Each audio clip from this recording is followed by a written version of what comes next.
Ada karyawan baru di kantor. Wajahnya familiar. Aku perlu waspada. Bukan itu. Savana Ayunda, kehadirannya perlahan membuat dua besties di dekat nadi, Akila dan Rose, sama-sama dihantui rasa cemburu. Sebenarnya ya, perhatian Axel maupun Harry pada Savana sama sekali nggak mengarah ke perasaan spesial. Justru sebaliknya, keduanya seperti sedang dihantui sebuah teka-teki. Rasanya seperti pernah ketemu tapi lupa di mana, seperti nggak pernah benar-benar mengenal tapi yakin ada sesuatu yang pernah menghubungkan mereka.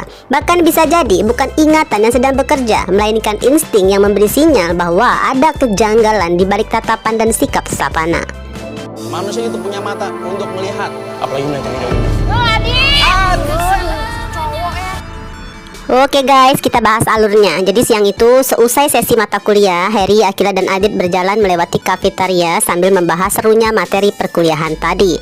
Celotehan Akila yang heboh seperti biasa terdengar sampai ke ujung lorong. Suara itulah yang membuat Savana spontan mengangkat kepalanya dari buku yang sedang dibaca. Namun yang terjadi setelahnya, tatapan Savana justru berhenti tepat pada Harry. Sebelumnya saat keributan di kantin, perhatian Savana hanya fokus melihat Gavin, Cantika dan Nadia. Jadi sama sekali Savana nggak menyadari bahwa kemarin itu Harry pun juga berada di sana. Secara logika seharusnya ini adalah pertemuan pertama mereka. Anehnya ekspresi Savana seolah sudah mengenal Harry. Ekspresinya terlihat sangat kaget, bahkan seperti syok karena baru tahu Harry ternyata kuliah di kampus itu juga. Yang lebih mencurigakan lagi, sorot mata Savana bukan memancarkan kebahagiaan karena ketemu orang yang dikenal. Justru ada rasa takut, rasa bersalah dan kesedihan yang begitu dalam, seolah menyimpan beban yang sudah dipendam bertahun-tahun. Tatapan itu seperti milik seseorang yang pernah kehilangan atau pernah melakukan kesalahan besar atau malah menyaksikan sebuah tragedi yang gak pernah bisa dilupakan. Tentu aja dong Harry refleks menoleh juga ke arah Savana, bukan terpikat oleh kecantikannya guys, melainkan mungkin karena Harry pun heran dengan cara menatapnya, atau mungkin Harry merasa ada sesuatu pada wajah gadis asing itu yang terasa begitu akrab.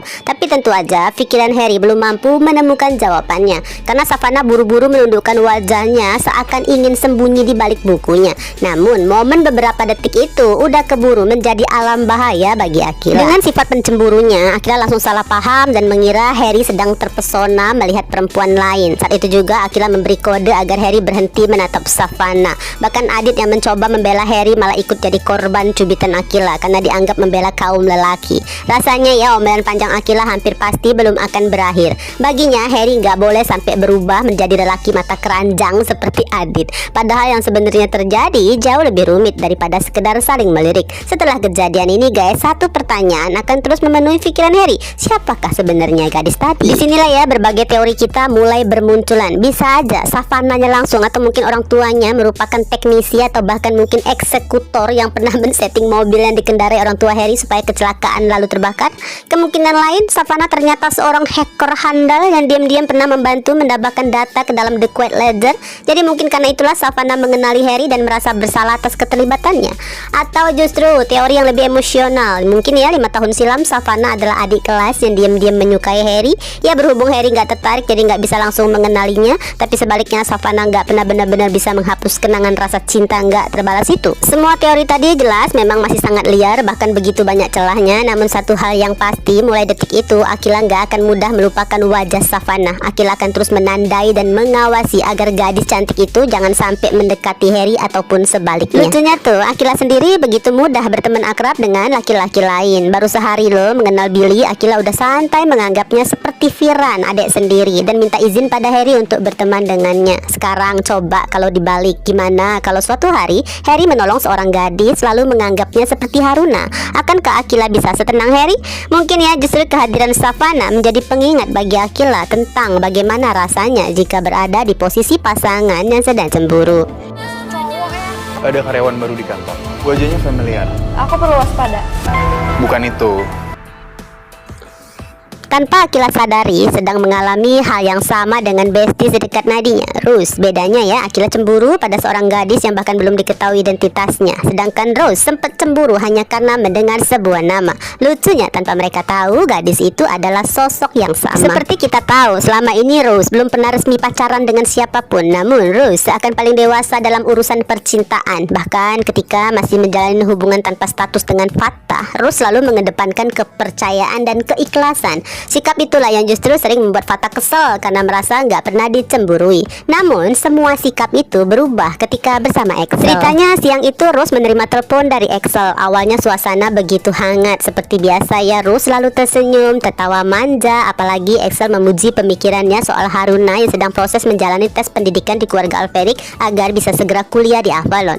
Kemudian Excel mulai membahas hal yang sedikit mengganggu pikirannya, bahwa ada seorang karyawan perempuan di kantornya yang membuatnya penasaran. Nah, kalimat sederhana itu langsung menghapus senyuman Rose. Ekspresi Rose berubah seketika. Bahkan saat Rose berkata, "Aku perlu waspada," kalimat itu terdengar seperti pertanyaan sekaligus pernyataan atau peringatan untuk dirinya sendiri. Ya, seperti kita tahu kan, dari sejak 5 tahun silam bahkan di masa sekarang pun masih ada ketakutan yang belum pernah benar-benar hilang dari hati Rose. Ketakutan bahwa Excel hanya menganggapnya sebagai adik sepupu tiri yang menyenangkan. Lalu kemudian Excel akan jatuh cinta pada perempuan lain yang jauh lebih anggun dan dewasa. Tentu aja kan dalam pikiran orang yang sedang cemburu, kemungkinan terburuk selalu muncul lebih dulu. Itu pun mungkin yang sedang dirasakan Rose. Di lain sisi, Excel justru sedikit terkejut mendengar perubahan sikap dari calon tunangannya. Namun Excel nggak bisa menahan senyum senang, seakan merasa lega saat tahu kalau ternyata Rose menunjukkan rasa cemburu yang bisa jadi menandakan selama ini perasaan Excel nggak bertepuk sebelah tangan. Karena kan sebenarnya Excel pun punya rasa takut yang sama. Khawatirnya Rose hanya menganggapnya seorang kakak dan hanya mau mematuhi isi wasiat opa. Namun begitu menyadari nih, di ujung telepon begitu sunyi, nggak ada lagi tawa ceria, pertanda Rose benar-benar sedang sedih. Maka Excel segera menjelaskan bahwa hanya merasa ada sosok yang terasa sangat janggal bernama Savana Ayunda dengan riwayat bersih, hanya karyawan magang dan juga kuliah di kampus Avalon. Nah, barulah ya penjelasan itu langsung mengubah suasana. Rose kembali tenang. Rasa cemburunya berubah menjadi rasa penasaran. Dengan insting keluarga Alferik yang memang terbiasa membaca firasat, Rose pun siap membantu Excel mengungkap siapa sebenarnya sosok Savana. Tinggal menunggu waktu sih, apakah penyelidikan itu nantinya juga akan melibatkan Harry, Akila, Mohan, Raisa, dan Oliver. Meskipun Elite Squad udah resmi bubar, namun situasinya membuat mereka harus memecahkan misteri lagi. Karena Mohan dan Raisa akhirnya membawa kasus tentang kado misterius berisi pion catur Queen pada Rose, sang kakak sepupu. Harry dan Oliver sebagai dua hacker resmi keluarga Alferik pun ikut bergabung. Sementara Akila tentu ya nggak mungkin ditinggalkan, karena selama ini kan Akila terlibat dalam berbagai investigasi. Tentu aja diskusi singkat ini belum menemukan titik terang siapa kira-kira sebagai pelakunya. Namun ada satu kesimpulan dari kartu bertuliskan D4 merupakan langkah pembukaan catur dengan menggerakkan pion ratu untuk mulai menguasai pusat permainan. Artinya lawan mereka sedang memberi sinyal bahwa permainan besar telah dimulai dan pelaku merasa sedang memegang kendali. Awalnya Raisa langsung terpikir mungkin aja ini adalah balas dendam dari orang-orang suruhan Dominic. Namun Rose langsung menepis teori tersebut. Menurutnya ini bukan gaya sang oma, karena Dominic selalu bermain dari balik layar dan lebih suka menggerakkan para bidaknya. Namun segala kemungkinan bisa aja terjadi. Mungkin memang Dominic hanya berpura-pura gila dan merubah cara permainan jadi sebaliknya. Masih belum tahu apakah pion Queen sebagai tantangan sengaja membuat mereka merasa was-was atau justru sebagai pengalihan supaya Mohan gak hanya fokus ke satu-satunya orang yang bisa dijadikan tersangka, yaitu Mosa,